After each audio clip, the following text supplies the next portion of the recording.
გამარჯობა, დღეს ორშაბათია და ტრადიციულად ჯანმრთელობის მატრიცა გებრუნდებათ ჯანმრთელობის დაცვის საინტერესო თემით და დღეს ქალბატონო მაია ბუწაშვილთან ერთად ინფექციონისტთან ერთად ვილაპარაკებთ საკითხზე, რომელიც ძალიან აქტუალურია განსაკუთრებით ზაფხულის პერიოდში. ქალბატონო მაია, ალბათ თქვენს პაციენტები ხშირად მოგმართავენ ამ ჩივილებით, რაზეც ახლა ჩვენ ვისაუბრებთ, ლაპარაკი მაქვს დიარეაზე და ევინებაზე. ინფექციებზე, რომელიც განსაკუთრებულად აქტუალური ხდება, როცა ზაფხულის პერიოდი მოდის, ადამიანები მიდიან დასასვენებლად და რაღაცნაირად ხდება ძალიან ბევრი ადამიანის თავმოყრა სხვადასხვა კურორტზე. ალბათ ჩვენ მაყურებელს თითქმის ყველას თუ არა მათ ირგვლივ მაინც ყველას ქონია ეგეთი შემთხვევა, რომ წავსულვართ ზაფხულში დასასვენებლად, სასიამოვნო დროის გასატარებლად, მაგრამ ჩვენი ახლობლების ესე ვთქვათ, არდადეგები გადაქცეულა რაღაცა სუდ მოგონებება და ამ სიმპტომების გამო, რომელიც საკმაოდ ხშირია, განსაკუთრებით განვითარება და დაბალი განვითარების მქონე ქვეყნებში და დღეს მინდა ვისაუბროთ სწორედ ამ დაავადებებზე. ქალბატონო მაია, რომელი ინფექციებია? თქვენ ხარ როგორც ინფექციონისტი, მინდა გელაპარაკოთ, რომელი ინფექციებია, რომელიც ყველაზე ხშირად გვხვდება ამ ზაფხულის პერიოდში? იქნება ზღვა თუ სხვა კურორტი, სადაც ბევრი ადამიანი იყრის თავს. პირველ რიგში მინდა დავაკონკრეტო, რომ მარტო ზაფხულზე არ არის ლაპარაკი, სხვა შორის ზამთარში საკმაოდ ხშირია, უბრალოდ პროფილია სხვა ინფექციები, ზაფხულში უფრო მეტად გვხვდება კურორტებზე ნაწლავური ინფექციები, ფაღარათით და ღებინებით და ზამთარშიც გვხვდება სხვა შორის ნაწლავური ინფექციები, მაგრამ აქ უფრო მეტად ვლაპარაკობთ ხოლმე სასუნთქი გზების ინფექციებზე. მოკლედ, საქართველოში რაღაცნაირად ეს სტერეოტიპი ჩამოყალიბდა, რომ მთელი წლის ნანატრი შვებულება ადამიანებს ხშირად უმთავრდებათ აი ამ საშინელი სიმპტომებით, განსაკუთრებით ბავშვებში. და ზოგი ცდილობს, რომ იქვე კურორტზე თქვა თავისი დარჩენილი დასვენების დღეები როგორღაც მოახერხოს და ადგილზე მოიძიოს სამედიცინო დახმარება, ზოგი მორბის თბილისში და მოკლედ 100 თუ ისეა ძალიან ჩამწარებით მთავრდება ხშირად ეს ნანატრი შვებულება. აქ ჩვენ ლაპარაკობთ ბევრ ვირუსებიც არის, ალბათ ბაქტერიებიც არის და პარაზიტებიც. ამ შემთხვევაში სიმპტომები ძირითადად ძალიან გავს ერთმანეთს და ამიტომ ამით ჩვენ ვერ გავარჩევთ და ხშირ შემთხვევაში საერთოდ დაუდგენელი რჩება ხოლმე რამ გამოიწვია. მაგრამ რეალურად ყველაზე სწრაფად გავრცელებადია ხოლმე ვირუსული ინფექციები, მაგალითად ნოროვირუსი, ერთ-ერთი ესეთი ხშირი ვირუსული ინფექცია. როტავირუსი განსაკუთრებით პატარებში და ბაქტერიული ინფექციები ძალიან ხშირია, სალმონელა, შიგელა და ასე შემდეგ. შეიძლება იყოს თქვათ ბაქტერიულების დროს მაგალითად ხშირად სისხლიანი განავალით შეიძლება მივიღოთ. კი, მე მახსოვს თუ არ ვცდები მეოთხე ეპიზოდი იყო ჩვენი, როდესაც ამ თემას გარკვეულწილად შევეხეთ ჩვენ ის იყო, როდესაც წყალზე ვლაპარაკობდით და ბუნებრივია გვერდს ვერ აუვლიდით წყლისმიან ინფექციებს, ხო? და მაშინ ვლაპარაკობდით, რომ ძალიან ხშირად ეს ადამიანები კურორტებზე ინფიცირდებიან, აი როდესაც მიდიან რესტორანში. და ასევე თუ არ ვცდები, ერთ-ერთი ბოლო ეპიზოდი იყო, როდესაც თქვენ ილაპარაკეთ გიორგი ნიორაძესთან ერთად სამზარეულოს წესებზე, ანუ როგორ უნდა მოვიქცეთ სამზარეულოში და ამაზეც თქვენ არაერთხელ გავუსვით ხაზი, რომ საკმაოდ ბევრი შემთხვევა გვაქვს საქართველოში, გასაგებია რომ ძნელია რომ დაადასტურო ეს სწორედ აი იქ იმ ჭამის დროს მოხდა თუ იმ კონკრეტულ ეპიზოდში განვითარდა ეს ეგრეთ წოდებული ეპიდაფეთქება, მაგრამ რაღაცა ვარაუდის დონეზე, რაღაცა მტკიცებულებების დონეზე ვფიქრობთ ხოლმე, რომ ეს შეიძლება იყოს მაგათად დაკავშირებული სამზარეულოში რაღაცა გარკვეული პროდუქტების სწორად განლაგებით შეიძლება იყოს გამოწვეული, ხო? არასწორად ბოდიში, ამის დარღვევით, მინდოდა მე თქვა. თუ სახლში არ ღვევთ ამას და ხშირია შემთხვევები, რომ ამის გამო ადამიანები ინფიცირდებიან სხვადასხვა ინფექციით, წარმომიდგენია რა ხდება ესეთ ქაოტურ სიტუაციაში, როგორც ახლა ჩვენს კურორტებზეა, ხო, სადაც 100-1000 ადამიანი იყრის თავს და იქ ალბათ კიდევ განსაკუთრებით რთული იქნება რესტორანში დაიცვა აი ეს წესები, რაზეც თქვენ საუბრობთ ხოლმე, ხო? ძირითადად მაინც ეს არის ხოლმე, როგორ ფიქრობთ თქვენ, უფრო აი კვებასთან ასოცირებულია ხოლმე, თუ მაგათაც წყალში რომ აი აუზი იქნება ეს, ზღვა იქნება თუ სხვა, ძირითადად როგორ ჩვენი გადაცემა ხო მაინც იმას ეძღვნება, რომ რაღაცნაირად ინფორმაციასთან ერთად მივაწოდოთ ჩვენს მაყურებელს, როგორ არიდონ ამ ყველაფერს თავი. აი თქვენ რომ მიდიოდეთ ახლა, მაგალითად, დასასვენებლად, მაგალითად ბათუმში ან ქობულეთში. აი რა, ესე ვთქვათ, წინასწარ ზომებს მიიღებდით. მე თვითონაც ის ერთ-ერთი დედა ვარ, რომელსაც მიმყავდა ბავშვები ხოლმე კურორტებზე და იქიდან მომყავდა დიარეით და ფაღარათით და მახსოვს როგორც კოშმარი. როგორც წყლით შეიძლება დაინფიცირდეს ადამიანი, ასევე საკვებით. წყალი ხშირად სტერეოტიპულად თითქოს ზღვის წყალთან ასოცირდება ხოლმე, რომ აი განსაკუთრებით მშობლებმა იციან, რომ ბავშვმა გადაყლაპა ზღვის წყალი და დაემართა ფაღარათი ან გული აერია. შეიძლება რა თქმა უნდა ზღვის წყალიც ისე იყოს დაბინძურებული, რომ რაღაცა ინფექციით მოხდეს ზღვის წყლის გადაყლაპით ინფიცირება, მაგრამ რაღაც ზღვის წყალთან უფრო მეტად არის ასოცირებული, ვიდრე ეს სინამდვილეა, იმიტომ რომ თუ გადავხედავთ, მაინც და მაინც ზღვის კურორტებზე არ არის ხო ლაპარაკი, მთის კურორტებზეც იგივე ამბავია. აქ ძირითადი პრობლემა ის არის, რომ როდესაც რომელიღაცა ინფექცია აქვს, თქვათ წყაროს ვინმე ერთ კონკრეტულ ადამიანს, თუ ჰიგიენის ნორმები ზედმიწევნით არ არის დაცული, მაგალითად, რას თქვენ ახსენეთ, საკვებ ობიექტში ძალიან ადვილია, მაგალითად, აი ნოროვირუსი ვახსენეთ წეღან. შეიძლება ძალიან მცირე დოზამ დაინფიციროს, თქვათ, საკვები, ან ჭურჭლის რეცხვა არ მოხდეს ჯეროვნად, მაგალითად, თუ არ იყენებს საკვები ობიექტი ჭურჭლის სარეცხ მანქანას და მაღალ ტემპერატურაზე არ ირეცხება ჭურჭელი და ჩვენ არაერთხელ გვინახავს განსაკუთრებით რესტორნებში, როცა ჩქარობენ ესე ჩაყრილი ერთად და ჩქარ-ჩქარა ამორეცხილი ჭურჭელი, იქ რა თქმა უნდა ძალიან ადვილია რომ დაინფიცირდეს ჭურჭელიც მაგალითად. ნუ ხა ერთჯერადი ჭურჭლის პრაქტიკაც გარდა ამ საერთაშორისო ქსელური სტრაფიკების ობიექტებისა ჩვენთან ძალიან დამკვიდრებული არ არის, თორე ესეც ერთ-ერთი დაცვა იქნებოდა სხვათა შორის ერთჯერადი ჭურჭლით რო იყოს, აი თუნდაც თქვათ კურორტებზე. ნაკლებად ვიხსენებ ახლა ეგეთ. არ არის, ხო, და ეს ჭურჭელი კიდევ მეორე, თუ კარგად და ზედმიწევნით არ არის მაღალ ტემპერატურაზე გარეცხილი, მაგალითად ერთ-ერთი წყაროა იმისთვის, რომ ადამიანები დაინფიცირდნენ. არა და კაფეში და რესტორნებში, ნუ რა თქმა უნდა, ყველა შედის კურორტებზე ყოფნის დროს და ეს ერთ-ერთი ის ადგილია, სადაც შეიძლება ადამიანები ინფიცირდებოდნენ. ამიტომ მაგალითად აი ძალიან მარტივ წესებს ურჩევთ ხოლმე, როდესაც რა არის ეს წესები? აი დაუშვათ გასაგებია რომ თქვათ სალათები ძალიან კარგია, უმი სალათი და ბოსტნეული და ხილი ჯანსაღი ყვება, მაგრამ ზაფხულში როცა ჩვენ გვაქვს ეჭვი რომ შეიძლება იდეალურად არ ირეცხებოდეს, აი მაგალითად რომ წარმოვიდგინოთ სალათის ფურცელი, ლეტუსი, რომელსაც აი სახშიც როგორ ვრეცხავთ, ხო, ნაოჭები აქვს და ძალიან დეტალურად ვრეცხავთ ყველა ფურცელს. ცოტა ძნელად წარმოსადგენია რომ ძალიან გადატვირთულმა რესტორანმა ეს ასე გარეცხოს. რა თქმა უნდა, ხე პასუხისმგებლიანი საკვები დაწესებულებებიც არსებობს, მე არავის შეურაცხყოფას არ ვაყენებ, მაგრამ ძალიან მაღალი ალბათობა, თუნდაც საუკეთესოდ გარეცხილი ლეტუსის დროსაც კი და მით უმეტეს ამ კვების ობიექტებში. ამიტომ ეკითკენ მიმყავს რომ თუ არჩევანი გვაქვს, ჯობია ხოლმე რომ აი ესე ძალიან გადატვირთულ სეზონებზე და კურორტებზე და ძალიან როცა ცხელა, უფრო მეტად მივიღოთ ისეთი საკვები, რომელიც აი ეხლახანს მომზადდა, ცხელია, გამომცხვარი ცხელია და იქ ალბათობა ნაკლებია რომ მიკრობები იყოს, იმიტომ რომ ეხლახანს გამოვიდა, თქვათ, მაღალი ტემპერატურიდან. ანუ ძირითადად უმი საკვებისგან, ბოსტნეული უმი მაგალითად, ნუ თუნდაც ხილი. და აი ადამიანებს მე რაღაცებს უკავშირებენ ხოლმე სტერეოტიპულად, აი წაღამ თქვი ზღვის წყლის გადაყლაპვას. არაერთი ადამიანი იმეორებს რომ მოიწამლა საზამთროთი. აი ალბათ გვესმის, ხო? ამ დროს ახლა საზამთრო სულ ტყუილა არის ბრალდებული ხილი უმრავლეს შემთხვევაში. ხა საზამთრო ისე გაფუჭებული რომ იქ უკვე შეიძლება მოწამვლის მიზეზი გახდეს, უფრო ნაკლებად წარმოსადგენია, უბრალოდ რადგან ეს არის ერთ-ერთი ყველაზე ხშირად მოხმარებადი პროდუქტი ზაფხულში.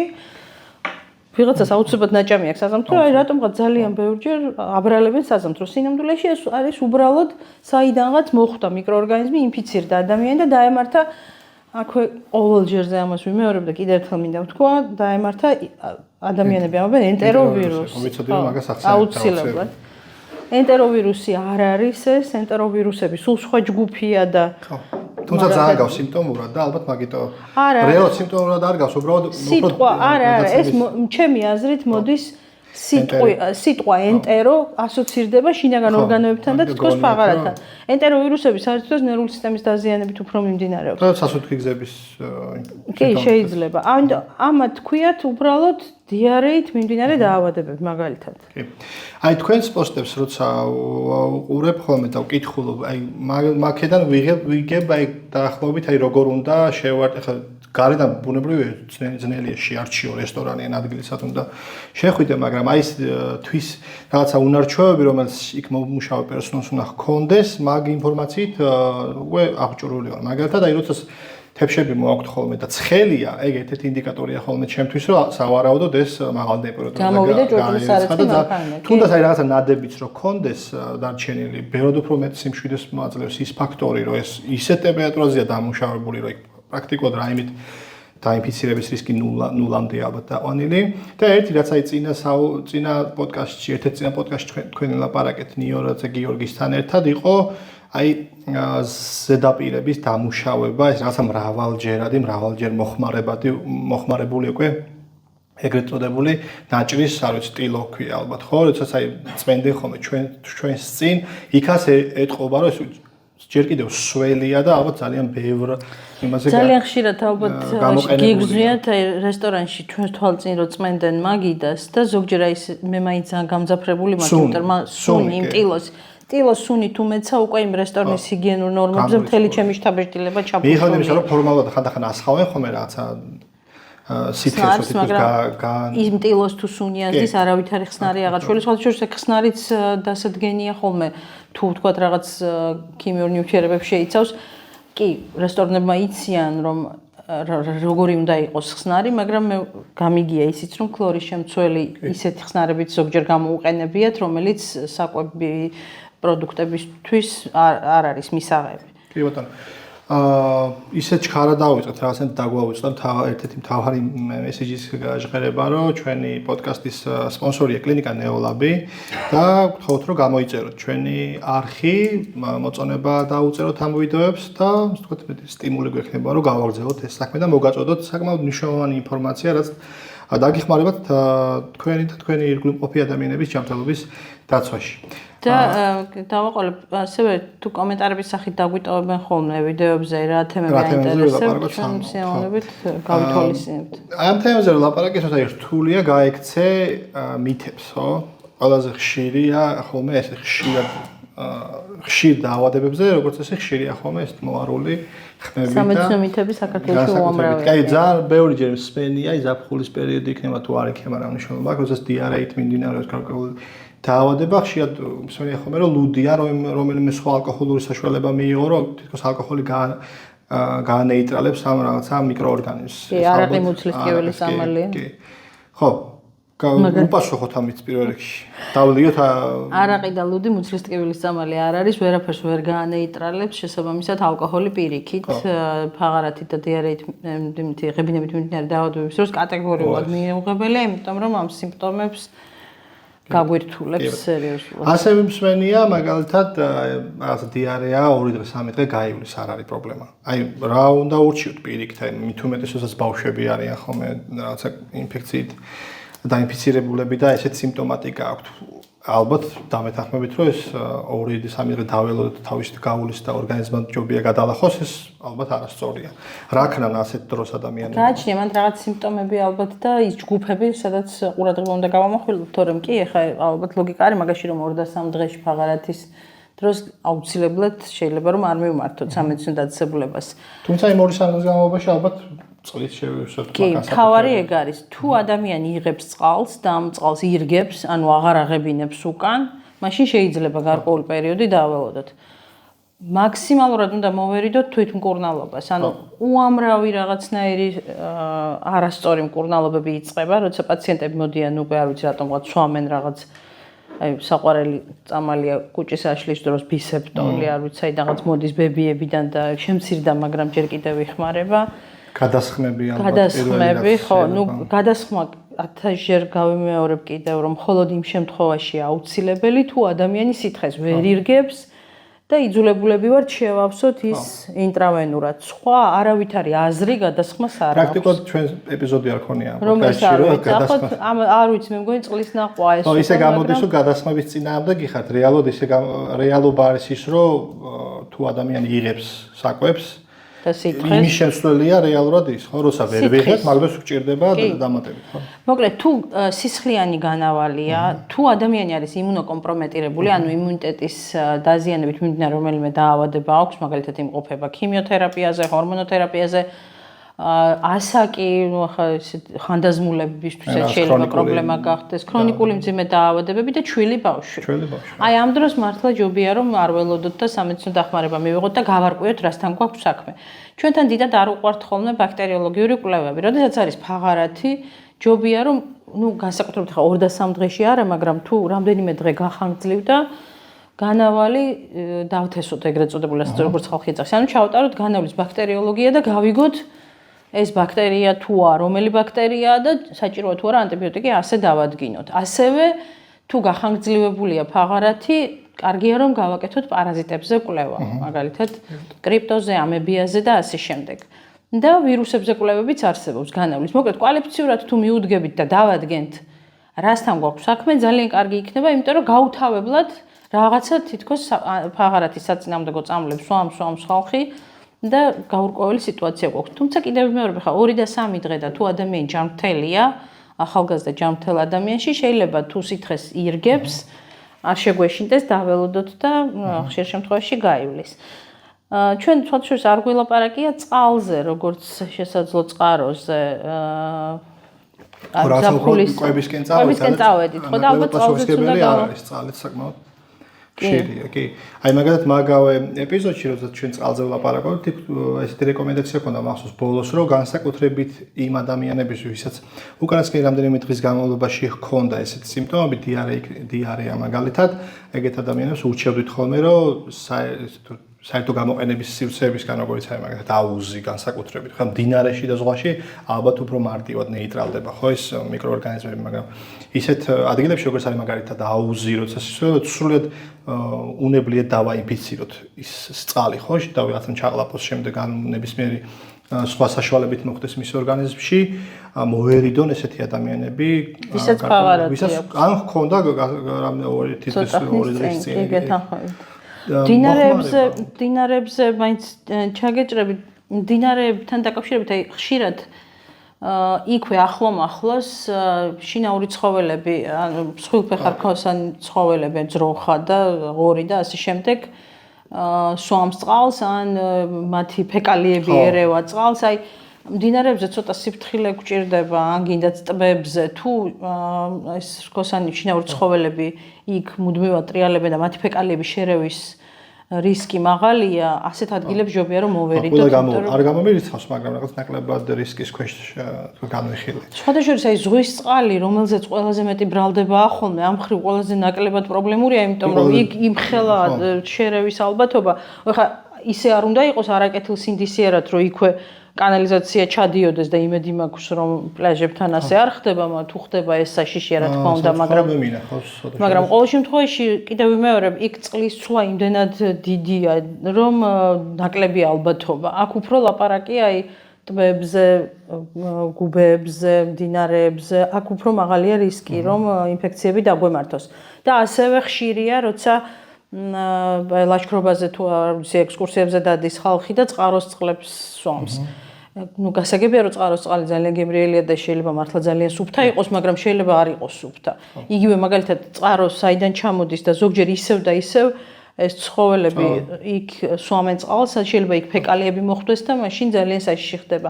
ამიტომ ჯობია თუ შესაძლებელია რომ თან გქონდეს ბოთლის წყალი, რომელიც გარანტირებულად ვიცით რომ სუფთაა. და ისევ აუზებს რომ დაუბრუნდეთ, აუზები ერთ-ერთი ის ადგილია, სადაც ბევრი ადამიანი ინფიცირდება.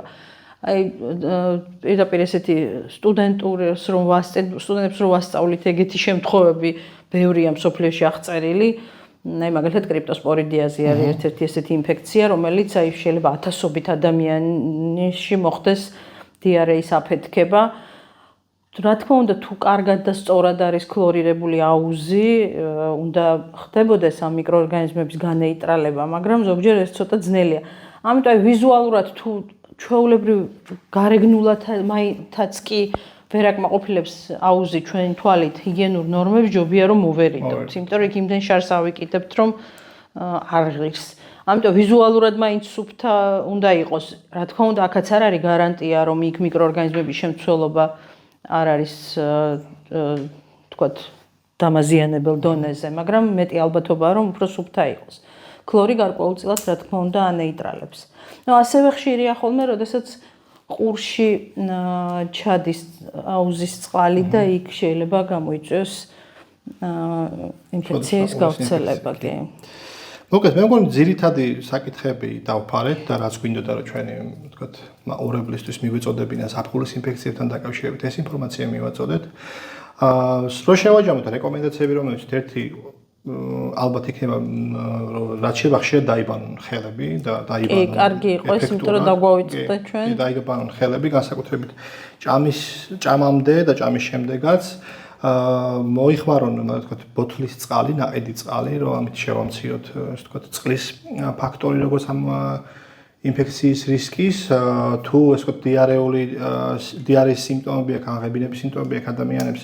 რაც შეიძლება მეტი წყალი მივიღოთ ამ შემთხვევაში და ნუ ასე დავტესტავთ ჩვენს ორგანიზმს და თუ გაგვირთულდა ეს სიმპტომები, მივმართოთ შესაბამის სამედიცინო დაწესებულებას, ჩავიტაროთ ის კვლევები, რომელზეც თქვენ გვესაუბრეთ და მივიღოთ რეკომენდაციები პროფესიონალებისგან და პრინციპში და მოვერიდოთ უმბოს ბოსტნეულს. თუ ჩვენი გარეცხილი არ არის და დარწმუნებული არ ვართ, რომ სუფთა ვეცადოთ რომ ისეთ რესტორნებში ვჭამოთ, სადაც მეტნაკლებად ეს ყველა ეს რეკომენდაცია, რომელიც განმავლობაშიც დღესაც და წინა ჩვენი ეპიზოდების დროს ლაპარაკობდით, დაცულია მეტნაკლებად. ჩვენ ამას ვერ შევაფასებთ მომხმარებლები, მაგრამ აი თუნდაც ვიზუალური ინსპექციას, ჩვენს ვიზუალურ ინსპექციას ავუჭუროთ ამ ინფორმაციით და ვთქვათ, გავატაროთ კარგი დრო ჩვენს კურორტებზე.